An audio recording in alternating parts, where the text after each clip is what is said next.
And Butch. Yes, and yun nga, sayang because he was actually playing great nung pumasok siya here in the second half. He had a nice block. Nakakuha siya ng end one opportunity of Gary David. So sayang yung magiging tulong sana ni Mark Yee because of that second technical foul. Yun na nga. So he was being a spark plug actually para sa kanyang koponan here in the third quarter. And well, unfortunately, ganun na nga nangyari. So Mark Yee, nauna na sa showers. At they'll have to go the rest of the game without him. So pinasok in his stead is the rookie, Nico Salva. Dating Ateneo Blue Eagle, katulad rin ng kasama ko rito na si Eric Reyes. So Nico Salva seeing action for the first time. First couple of ball games ng Global Port, Nico Salva started at the small forward position but didn't really work out. Kaya naman ngayon off the bench na siya. Well, basically that's Nico's comfortable spot, which is the 3. But alalahanin natin, Charlie, 5-time champion niya sa Philippine Eagles. Oo nga. So sanay din sa panalo yung mamang yan. Of course, it's been a different story so far sa kanyang PBA career. Reyna Lugnatan looked shaken up by that blow sapagkat free throw niya really out yung pangalawa. So 65-52, Baker's dozen lead for Meralco. Under 7 minutes remaining here sa ating third quarter. Brian Butch, go-off against Brock. That hook swishes it through.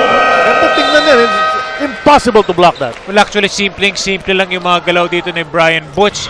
But napaka-effective naman. He had that one-on-one low post opportunity against a fellow import. Pero kita mo naman, after he made that jump hook, he just made it look so easy.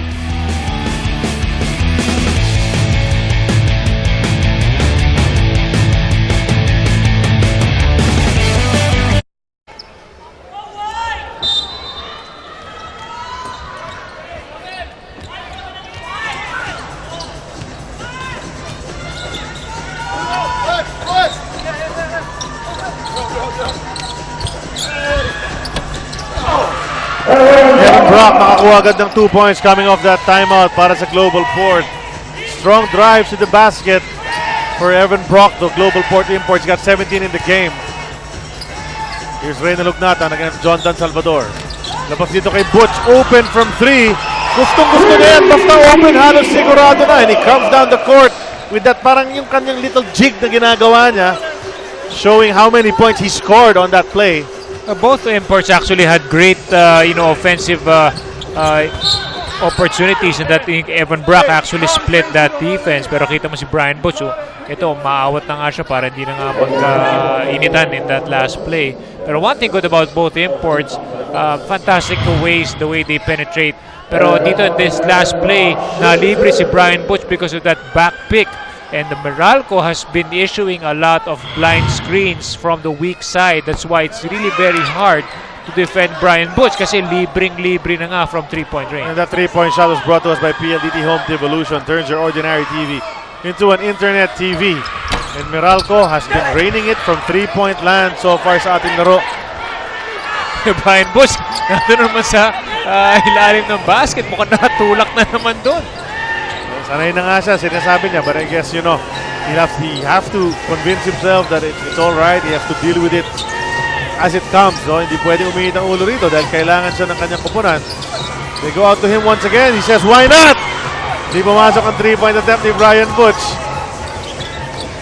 Pag may bantay, it's not quite as sweet yung stroke niya, but once they leave him open, he drills it. Offensive foul inside para sa Global Port Batang Pier. John Dan Salvador. Pangatlong personal ni John Dan yan.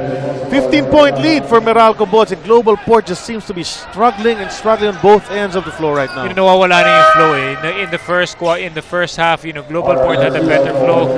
They were actually getting more energy out of their defensive stops. Pero dito, nakapag-adjust na rito ang Meralco Boats, and they're actually being able to free up the players who they really want to score. Well, may change up dito yung lineup para sa Meralco Boats. AJ Mandani at the point. Danny I came in para kay Reyna Lugnatan. So tingnan natin if the change of, if there's going to be a change of chemistry, baka makakuha ng advantage naman ng Global Port. Ito, tumatakbo kapag not. Nice pass to Salva. Strong move. All the way to the hoop. Hindi na nag-isip. Nico Salva finishing there. Ang ganda panoorin ng fast break ng Global Port because walang dribble from the backcourt. That should boost the confidence of Nico Salva. Finishing on that break kontra kay Cliff Hodge. Ito si AJ Mandani. Takes the shot. Nice pick mula kay Danny Ai, who followed that miss. Put back, wala na. Foul si Danny Ai bago na slam back nito si Brian Butch yung bola. So Danny Ai naman ang nasa linya ngayon para sa dalawang free throw. Si Lakay, two-time MVP sa ating PBA. The veteran who's with his second team in the league after such a long stint with the San Miguel Beer franchise. Oh, but maganda pa rin ang pinapakita ni Danny Ai, most especially coming off the bench. He actually always giving quality minutes, lalong-lalo na in the All-Filipino Conference. Just a handy guy to have around. 1 out of 2 from the line. And something happened over here in the backcourt. Sumenyas agad yung ating referees. Possible flagrant, Mandani at R.R. Garcia. And ito, hawak-hawak ni John Wilson si AJ Mandani. Inakbayan niya yung mas bata sa kanya. At sinabi niya, relax na. Relax na tayo. Diba? Wag na It's been physical, Charlie. Makikita mo kanina with Brian Butch, na-eject na nga itong si Mark Yee. At ngayon naman, still, there's a lot of physicality in this ball game. So nag-review rin ng ating mga referees kung ano ba nangyari dun sa play. Bago pa man ma-inbound yung bola, nagkabanggaan na yung dalawang gwardiya. So 4:47 na titira sa ating third quarter. So once again, ang mga referees natin had to go over to the monitor and try to make an assessment again kung ano bang magiging desisyon nila on that play. But obviously, at least a foul will be called. Ito, tinan natin yung nangyari. Pa-inbound pa lang yun. Yun. Trying to get free from AJ Mandani to si R.R. Garcia. He was just trying to push off and normally, di ba, you have to put kailangan diinan mo ng konti yung tao para malibre ka, pero nagkataon na pag diin niya, inabot yung mukha ni AJ Mandani. So flagrant one, tinawag kontra ito kay R. Garcia. That's gonna make him sit for 3 minutes, at least 5 minutes. Dahil nag-flagrant foul na kanina, ito si Mark Yee. So it starts with a 3, then 5, then it becomes a 7. And so 5 minutes, R. Garcia will be out. Tapos sa fourth quarter na siya makakabalik because we only have 4:47 left here in the third period. So he'll be back probably around the 11-minute mark ng fourth. So may panibagong player naman na pinasok si Coach Pido Haren. So that's gonna be Bonbon Custodio, who has yet to see action in this ball game. And now he's in there. So hindi, people, I was expecting perhaps baka si Terence Romeo ipasok in lieu of R. Garcia, but it's a new face because they're trying to find combinations para naman ma-shake up yung nangyayari rito, especially sa opensa. What Global Port needs is basically a spark. They need someone to really uplift the emotions of the players, try to channel that energy. So lahat ng mga players nga ay gumanda na ang laro in this game. Alam ko, sasabihin mo na kailangan nila mag-trade para kay Mark Takiwa. Kailangan nila ng spark eh. Ito si Nico Salva hits the deck. A foul was called. Sila mag-teammate pa yung nagkabagsakan sa isa't isa, Nico and Gulpo and Farada. So nasa linya si Cliff Hodge right now. One of the bright stars from that rookie class last year. Si Cliff Hodge. Ito, nakita natin yung nangyari yung banggaan ng dalawa. Tapos, yung dalawa, Walang flagrant one si Ponferrada. Wala. Kasi teammate na yun. Bilang sa kanya hindi naman niya sinakal. So, di ba? Hindi mo kailangan umalis ng laro. Si Evan Brock helping his teammates bring up that ball off the timeline. AJ Mandani bodying up si Alex Cabagnot. So, foul ni Mandani. Pangalawa niya yan at the 4:35 mark ng ating third quarter. Salva naghanap ng mapasahan. Cabagnot came out to get it. He steps out, gives it over to Evan Brock. He's been quiet, si Evan Brock. Salva, trapped in the corner. Quick pass to Brock, 4 seconds to shoot. Over to Cabagnot from 3 in rhythm. No go, Evan Brock. Sorting to try to get an offensive rebound, pero natapik into the wrong guy once again. Brian Butch just being in the right place. Wilson, his pocket is picked by Bonbon Custodio. Ito may foul pa si John Wilson, frustration foul. Dahil nagawan nga siya ni Bonbon Custodio. Wanted to get it right back. Called for the reach in. And right now, itong Global Port would just have to speed up the game. And this is the only way they can get back. You don't really want to challenge Meralco into a half-court set. because that's basically the game of the balls. A physical third quarter. Dami mga fouls dito, kaya penalty na yung magkabilang koponan. 4 minutes pa natitira in 3 seconds. As we see Ray Guevara coming in, John Wilson, pinaupo muna nito si Coach Ryan Gregorio. And John Wilson has done his job in this game, especially sa depensa. 15 lamang ng Meralco, 74-59. Mandani having some trouble bringing that ball down from behind. Ponferrada pokes it away. Kaya ito si Cabagnot. Over to Bonbon. Bonbon, the nice pass to Jewel. And a great block mula rito kay Cliff Hodge upstairs. Pero sabi ni referee Mariano, there was some contact. That was a big recovery right there by Meralco to block that shot of Jewel Ponferrada. Ganda ng pasa ni Bonbon eh.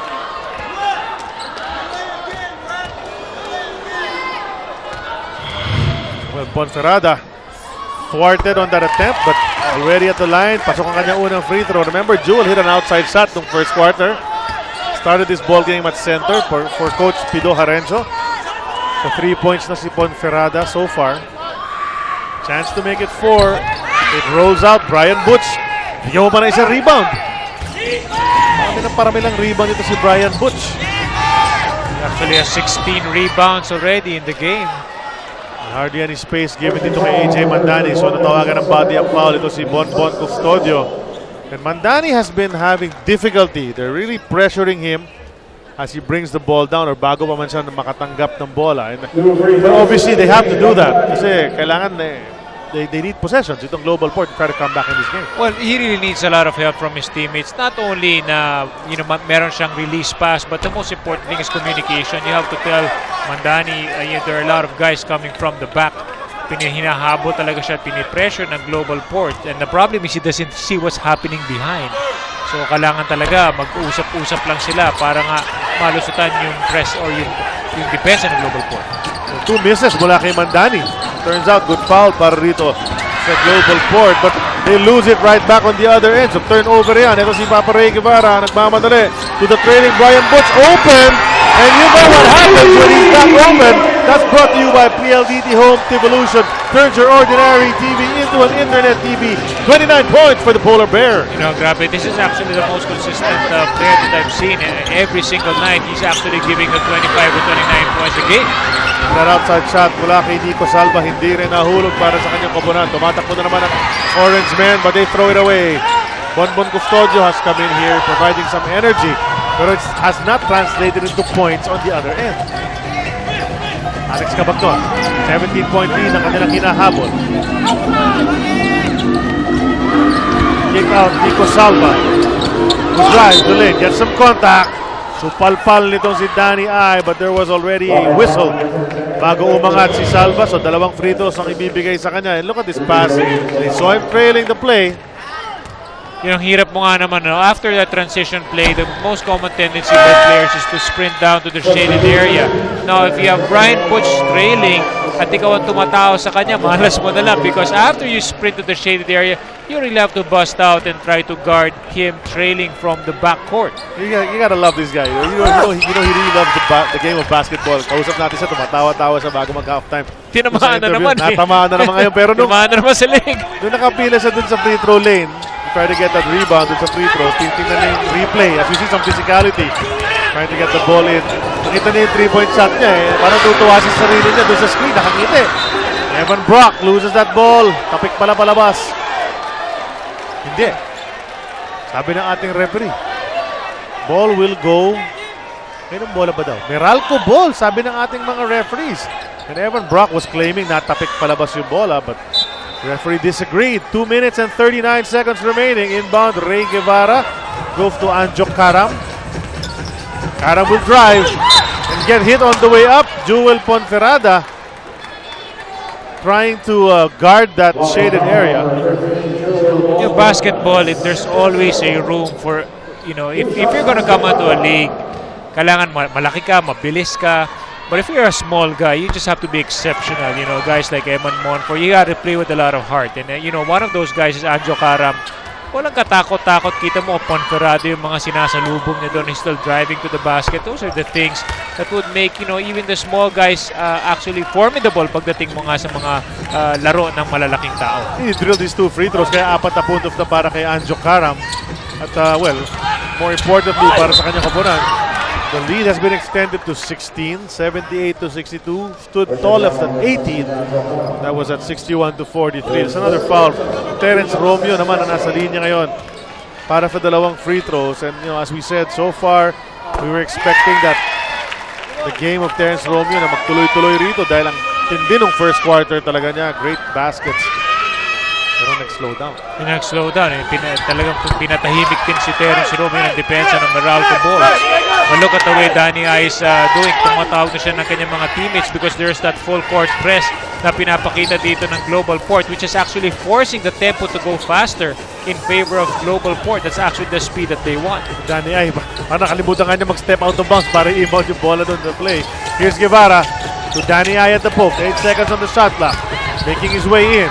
Goes underneath. Nowhere to go. Throws it away. Romeo comes up with it. Up ahead dito kay Brock. Brock dadalhin sa gitna ang bola. Angat. Hindi pumasok ang tira. Pero free throws na naman para kay Evan Brock in this game so far. Just 18 points so far for Evan Brock. And I say just 18 dahil yung kalaban niyang import. 29 na ang naigawa rito. But Evan Brock, he's probably gonna reach the 20-point mark again for the 4th straight game. He's got a bunch of rebounds already. 12 total para kay Evan Brock. So, sabi nga natin yung numbers niya are always there. Steady presence naman actually to si Evan Brock and even to si Brian Butch. That's why the only good thing is talagang dami talaga sumusuporta dito kay Brian Butch. Pero one thing good that Global Port is doing actually nag-work yung kanilang pressure from the backcourt. Nahihirapan ng Meralco. But then the thing is when Meralco gets it across, finally, effective pa rin ang opensa nila. Mintis lang on that play. Danny I tried to tap it to save the possession pero he's called for a loose ball foul. And that's a penalty situation foul. So pupunta sa linya si Jewel Ponferrada to try to put more points under his name sa stat sheet. Well, these free throws are going to come in handy, most especially pag naghahabol ka at nakatigil ang oras. With only 1:39 natitira dito sa ating third quarter, pinasok muli ni Coach Ryan Gregorio si Gary David, Reynel Hugnatan. So the spot players like Guevara and Ildefonso go out, which indicates to everyone that Coach Ryan wants to finish this quarter strong. Karam lost it. Had to call a backcourt timeout practically in desperation. Tumingin siya sa referee to call that. Charlie, nag-fumble siya doon sa harapan ng bench sa Global Port. He had no choice but to just burn a timeout. Minute and 31 remaining dito sa ating third quarter. 30-second timeout ang natawag dito si Anjo Karam. And if you're Coach Ryan Gregorio, kailangan mo palalahanin sa mga players mo na 1:31 pa rito, 12 minutes pa sa fourth quarter, tagal pa ng basketball. 11 points is by no means a safe lead. Papanood na rin ang PBA sa pinakabagong channel sa Pay TV, ang Hyper. Check with your local cable operators for availability. Coach Ryan, hindi na pwedeng relax, di ba? Dahil na ibang minuto na natitira sa ating laro. And then, the physicality and all of that might get to their heads as well. And mahirap na.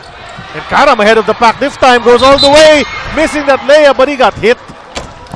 So kanina, siya yung tatanggap sa backcourt, naiiwan siya doon. Ayun, nauna naman siya sa kanya na binato. It's a good side out of bounds, inbound play na ginawa doon ng Meralco Bolts because bigla nagkaroon ng breakaway layup ito si Anjo Karam.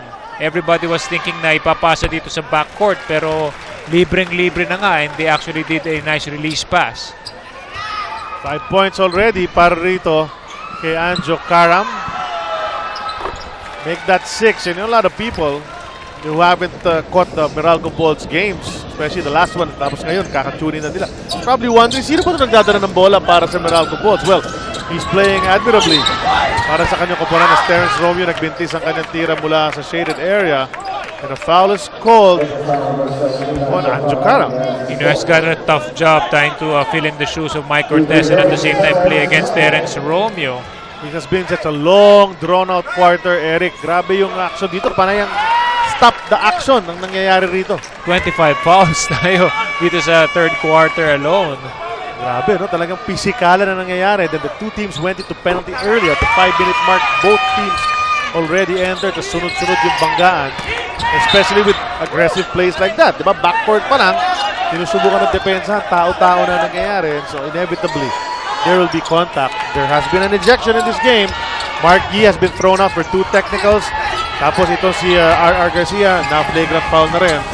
Yan ang breakdown ng foul. 12 na para sa Bulls, 13 na para sa global court. Reynolds Nathan, trapped in the backcourt. Traveling ang tinawag kontra sa kanya. With a minute and 11 remaining, global court can cut this lead down to single digits. You know, and lahat yan nagmumula dito sa press na pinapakita ng global court, and that's the reason bakit nagkakaroon sila ng pagkaasa dito sa ating third period. At pumasok na naman ang tira dito ni Terence Romeo. And that's always trouble para sa kalaban. Pag si Terence Romeo nakaisa na, and most of the time, sunod-sunod yan para kay Terence Romeo. And here's the backcourt pressure once again. And Jokaram right now receives it. They ease up a bit and allow him to bring it across half court. Pero ayan na naman, dikit na naman si Bonbon Custodio, but he's called for the reach-in. And that's another set of free throws para kay Anjo Karam, and action is stopped once again. Nanghihinayang nga doon si Coach Pito Horencio because they're already in penalty.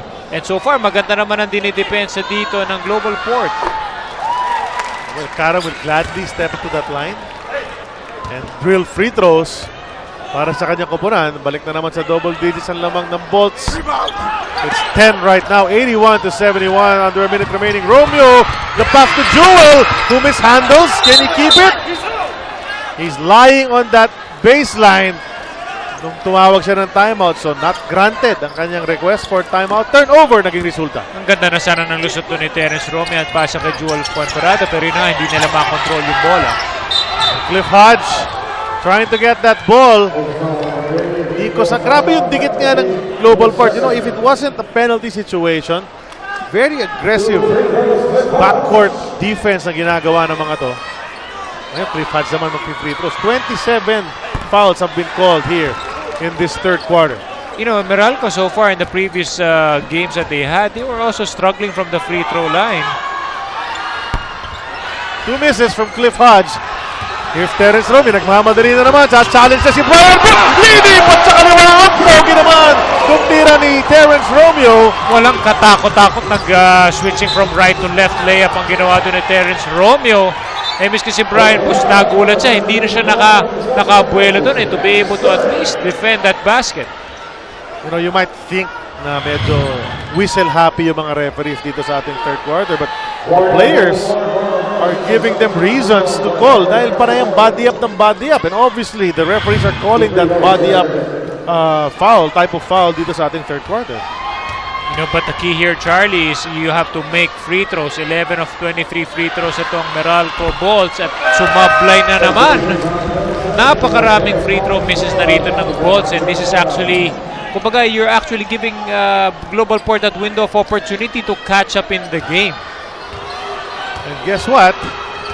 Saan naman susubok mag-point guard para sa Meralco? Paul Artadi is in the ball game for the first time. His speed will be helpful to try to get away and try to rest itong si Kara muna bago mag-fourth quarter, as we see Bonbon Custodio. The UE boys going at it dito sa backcourt. They go to Evan Brock. Trying to go up. There was a hold. Brian Butch. So ilan na foul natin? Kung 25 kanina nag-uusap tayo, naging 27. Ngayon, 30 na ba? 29. 29 fouls have been called here in the third quarter. Dami.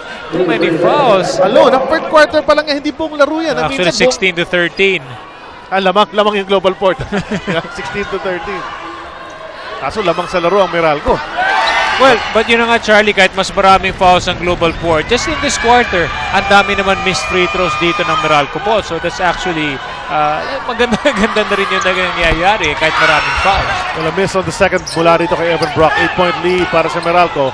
Last second shot time for the Meralco Bolts, and this quarter might just come to an end already in the next 10 seconds. Let's see what happens. John Wilson trying to lose Nico Salva. 5-second mark. Makes his move. The drive. Pinayungan ito si Ponferrada, but he got it right back. And that's probably going to count.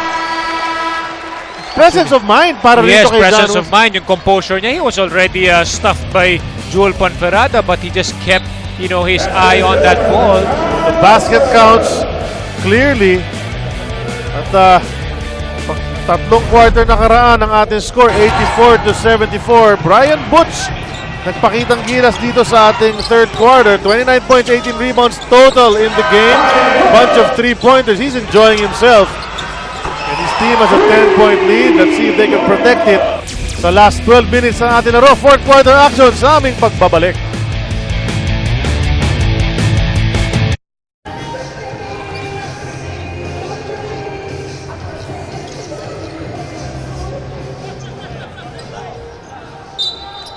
Brian Butch on your screens. Ang import ng Meralco Bulls, and coming out of that timeout, band-aid na rito sa mitabi ng kanyang labi. Itong import matchup natin, 29-21 ang points. Ito to start. Gusto makakuha ng 2 points agad si Brian Butch. Senes na naman ang ating referee. Possible flagrant play. Hindi pala band-aid yun. Ang mouthpiece na yun. Mouthpiece yun. Actually, nasaktan dito si Brian Butch out because of that hard foul by Terence Romeo. Well, Brian Butch, first quarter pa lang, got into it with a couple of players. Nagkakatinginan, medyo nagkakaastahan. John Dan Salvador, tapos Mark Yee. Ito yung play from behind. Gusto talaga siyang hawakan para hindi na makaangat, ano? Hindi, tsaka ang problema ni Terence Romeo, hindi talaga siya aabot sa bola eh. Hanggang doon na lang yung aabutin niya eh. Matangkad itong si Brian Butch. Kasi yung nakapitan niya dito sa may pisngi nito si Brian Butch, doon na siya nakahawak. And let's see. So, Terence Romeo, flagrant one. Flagrant one. Tinawag dito kay Terence Romeo. So, he'll join his comrade. Diba? Yeah, sabi niya, kailangan umupo ng few minutes. So, he'll join his comrade, R.R. Garcia. 5 minutes. He's gonna sit for 5 minutes. Ito si Terence Romeo. So, yung kanina, na flagrant foul si R.R. Garcia.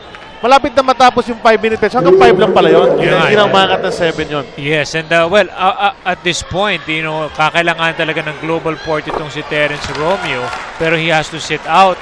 At the next guy coming in from the bench, he has to put in that same energy that Romeo is putting for global port. Actually, ang ganda ng depensa. Nabanggit mo in between quarters. Sabi mo, ang ganda ng defensive energy na pinahiwatig ditong global port Batang Pierre, especially the second part of that third quarter. Kung kaya naman medyo nakalapit sila because they were forcing Meralco to make free throws, speed up the game, and they were having a hard time setting up the offense, especially from the backcourt. John Wilson fakes the three, linapit, kick dito sa kanto. Brian Butch for three, too strong, rebound, Evan Brock. Global port down by 12, but that's still within striking distance. Just a little over 30 seconds into this fourth quarter at the baseline. Evan Brock and Ray Nalugnatan. Medyo nagkabanggaan. Reynal is called for the foul. That's his second. 14-second shot clock para sa global port. Tinanggap nito si Bonbon Custodio.